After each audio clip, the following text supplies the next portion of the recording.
Alrighty, awesome. We're here with Julia Lougheed, silent G in that name, not Lockheed like Lockheed Martin, but Lougheed like silent G, like one of her projects. Let's dive right in. So happy to be able to talk to you today, Julia. What an honor. It truly is an honor to talk to you. And you have an album release party coming up. We're here to talk about that and promote that, which will be wonderful. But to start off, I just want to ask you really quick, you're involved with so many projects around the Valley. Can you give us a quick summary of all the different things that you do and how those things are different and how that factors into your career path and all that? Sure. I mean, at least I can try. Okay. I think being an artist in 2023 is a lot of just kind of throwing stuff at the wall and seeing what sticks. So here's what's sticking for me today, like as of today. So I have my solo project, which is what this album release party is part of. The name of that is Silent G. That's my stage name for solo work.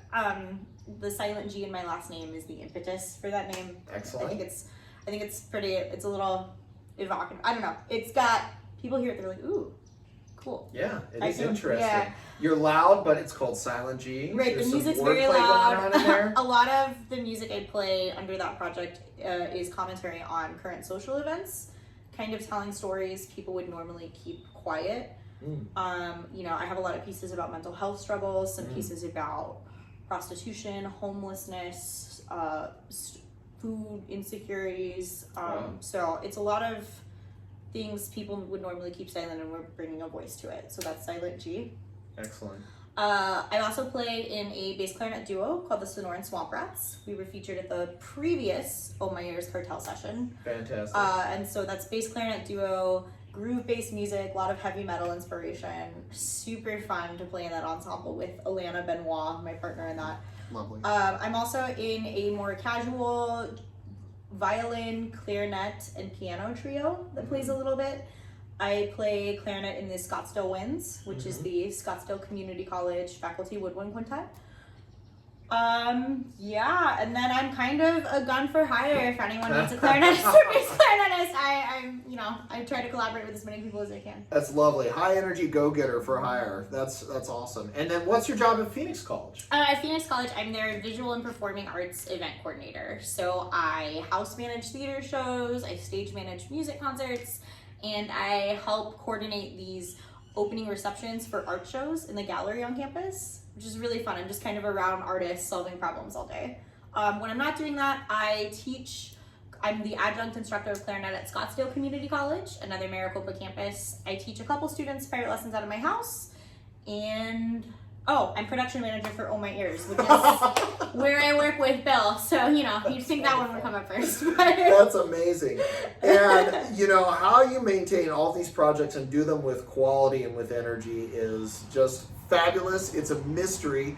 And Julie and I have actually talked about this, and we're going to try and release as soon as we can a transcript of that interview on our blog at the Oh My Ears website, right? So that'll be really great. She really revealed a lot of very important pieces of advice, especially for young artists who want to hear what this lifestyle is about and how they can possibly tackle doing all these wonderful and really fun things. So, excellent. All right, now Julia, so we talked about how this is your album release party coming up. Yes. Woo! I'm so It's going to excited. be exciting, really super cool. It's going to be at a hip location. Now, can you talk a little bit about the process of why did you want to make an album? How did you do it? And what were some of your experiences in making this album? Sure. Excellent. So I kind of always wanted to have an album. When I was 15, I'm turning 30 soon, so I'm thinking a lot about how I was when I was 15, because that will have been half my life. Wow. I'm a very nostalgic, time-based person. That's a whole other interview. That's cool. But when I was 15, sitting alone in my bedroom as a teenager, feeling my teen angst, all I wanted to do was be a rock star as a clarinet player. So what are things rock stars do? They go on tours, did that this summer, and they put out albums. So it was just kind of part of that view that I wanted for myself, and it's kind of the realization of that. So I kind of always wanted one. I think as a classically trained musician, there are some albums I don't need to make. For instance, Richard Stoltzman has my favorite recording of the Brahms clarinet trio. Like, just hands down, I will put it on at the end of the day and just, like, that is, to me, perfection. I don't need to make an album with the Brahms clarinet trio on it. Right. Richard Stoltzman already did it better than I think I can. So this album, titled Among Other Things, is all works written specifically for me. So I worked with composers individually to develop these pieces for clarinet and bass clarinet. Some of them use electronics, one of them uses loop pedal. And I think because they're written specifically for me and I had such a role in the creative process, this is something I can do better than Richard Stoltzman or than another clarinetist can do. And this is something that I think is important to me to preserve and share with the world in this album format. Bill, you and I worked on one of the pieces on the album. Yeah, and so I think that process was both of us kind of playing with ideas of what the clarinet can really do, like realizing your idea and then me giving my input, coming from, okay, well, I tried this idea out and I think it'll work better if we change X, Y, Z. Oh, here's the idea you were going for. Okay, I can play this run in this way. Like, I think because I worked so closely with the composers, I can give this interpretation of the pieces that is as true as possible to what was going on in you all's heads. Which is cool. The title, Among Other Things, is my favorite way to introduce myself. I was at a party and a friend of mine introduced me to another friend that he knew as, this is Julia. She's a clarinetist, among other things. And then he walked away. And that was so cool because it left space for this new person to ask, well, what other things are you? And it's my favorite way to introduce myself and kind of summarize all the craziness of my career. That's what I am. I'm a clarinetist, among other things. There's a lot of other things too. Yeah, and this album is clarinet music, among other things. And it's pieces written during the pandemic, among other things. And it's solo clarinet, but also electronics, but also sometimes, I mean, the loop pedal piece, I'm basically playing a clarinet trio, but it's me. You know, it's among other things. Sometimes there's shots involved. Yeah, and there's a piece about taking shots of liquor. Like, it's just, and there's a piece about isolation, and there's I mean, the piece you wrote for just acoustic solo clarinet, I think fits really well in the existing repertoire of solo clarinet music. I think it would pair really well in a concert with like Messiaen's Abyss of the Birds, to be honest with you. There's a lot of similarities if you listen to it.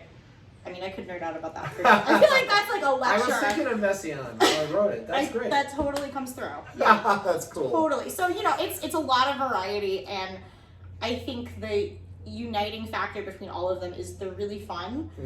And they all play with this idea of darkness and light in different ways. And when I was learning them, parts of them were really hard and parts of them were really like relaxing. So wonderful. Now, very quickly, what was the process of making this album like? If you had to sum this up in 1 minute, about finding a label, recording it. This I commissioned these pieces. Commissioning is just part of what I do as an artist. I love working with living composers.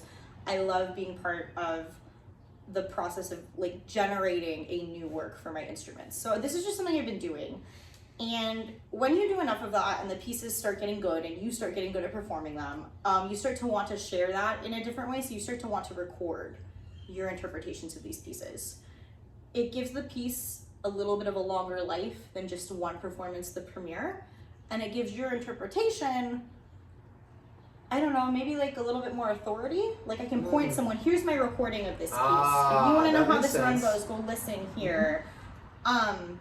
So commissioning these pieces was just happening. A good chunk of them happened as part of my doctoral dissertation work. So I finished my doctorate during the onset of COVID-19. Really great time to graduate from music school. If you can't hear the sarcasm in my voice, you're not listening. So part of that project was recording these pieces I commissioned and then sharing them online through music videos that I also created. It was just exploring different ways to share art when you can't get on stage in front of an audience. So the recording process started then. I finished it by recording one more piece, Seven Spirits. That's the one about taking shots of liquor. Written for me by Francisco Javier de Alba. Recorded that piece. Once the recording was done, I needed to go get the files mastered. Oh, I recorded at Tempest Recording Studio with Clark Bigsby. Great audio engineer, fantastic person to work with, really cool hang. Then I worked with Nathan James at Vault Mastering, who, again, really fantastic person, really fantastic artist, made me sound amazing. And then once that was done, I had a friend who is working at a label right now. She's working at the Tonsayan Records, which is under the Arts Laureate label. Mm-hmm. Her name is Lara Matovsky-Ness. And Lara reached out to me and basically asked, how are you doing? What are you working on right now? We were just catching up. And I said, I'm good. I'm in the process of recording an album. And she goes, oh, do you have a label? And I said, no, I don't know how to do that. And she said, oh, well, why don't you come with my label? Here, send your stuff over. We'll look at it. That's awesome. Yeah, so among other things is on Tonsayan Records. And every time I had to move forward with this process, it seemed to get more expensive. And it had a lot of questions to answer, like what order do I want the tracks to be in? What do I want the album artwork to look like? I commissioned a friend that I used to teach elementary school with, Andrew Manning, to do the album artwork. It's really cool. I'm thankful for the label because they're handling a lot of back-end production, legal licensing fees, things that I know nothing about. But because of that, I have to pay the label some money for them to take care of all that. So, and the more people you have on your team, the longer things can take, which is why this has taken about, from start to finish, 5 years, if I'm being honest with everyone. Yeah, wow. So this is it's a big endeavor, and I'm really, really ready and excited for it to be out in the world and done. We are all super excited. It is going to be a wonderful hang. Do you want to plug your show and the other artists who are joining you? Yes, absolutely. Okay. So, album will be released on all digital streaming platforms. That's your Spotify, your Apple Music, your Bandcamp, on December 2nd. That's a Saturday in the morning. And then that night, we'll be having an album release party show. It's going to be at the Cartel location in the Coronado neighborhood. So that's on 7th Street. It's where, it's that old house location where Coronado used to be before they moved, for my Phoenix folks who know what I'm talking about. Yes, it's at Coronado Coffee on 7th Street, or Cartel Coffee on 7th Street in the Coronado neighborhood, which is the neighborhood I live in. So I've got a huge attachment to the location. That's so cool.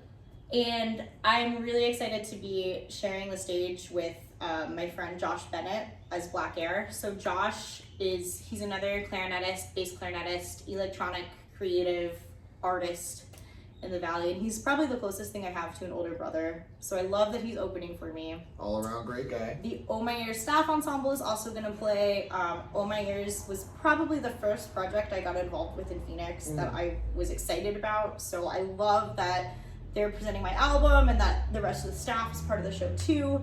We're at Cartel because of a relationship Oh My Ears and Cartel have that was kind of forged from a friendship I have with Sebastian McConey, who works for Cartel and Quality Assurance.